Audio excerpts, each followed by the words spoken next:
Tonight we are going to be reading another story from the Jesus Storybook Bible.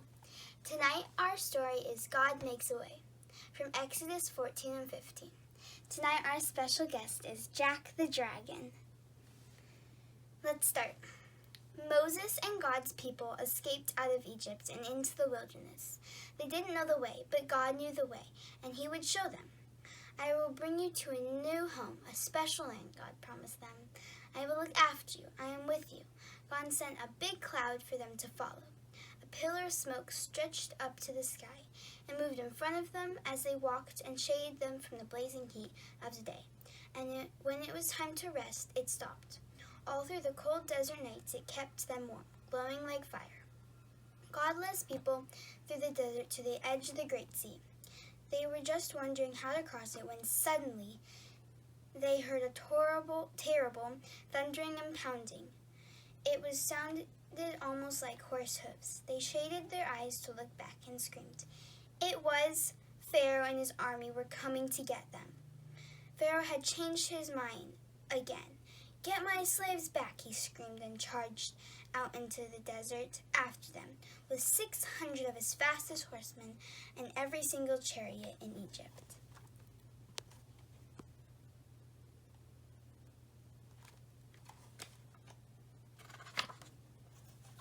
What were God's people going to do?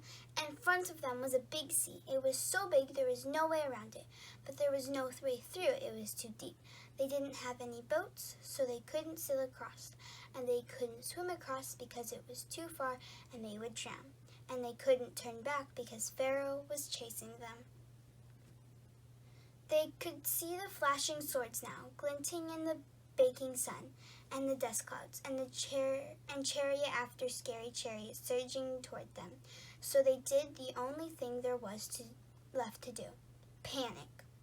"We're going to die," they shrieked. "Don't be afraid," Moses said. "But there's nothing we can do," they screamed. "God knows you can't do anything," Moses said. "God will do it for you. Trust Him and watch." "But there's no way out," they cried. "God will make a way," Moses said. Another minute and it would have been over, but the strangest thing happened.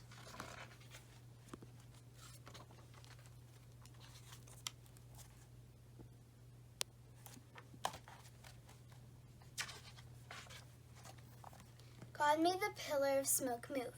It moved behind His people and hid them from the Egyptians. Then God sent a strong east wind to blow all night long.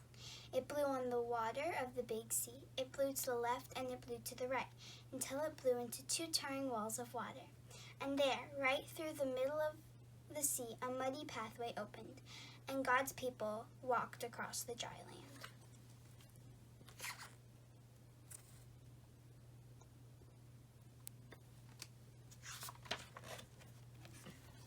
When the Egyptians tried to follow, the walls of water crashed back down on them and swallowed them up. God's people were safe. They danced and laughed and sang and thanked God.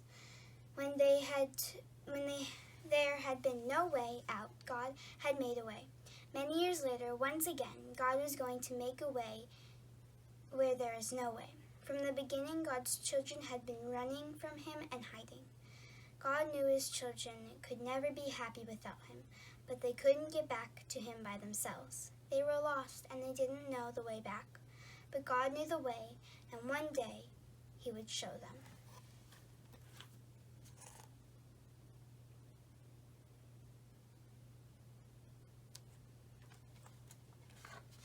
That's all I have for tonight. Thank you for listening.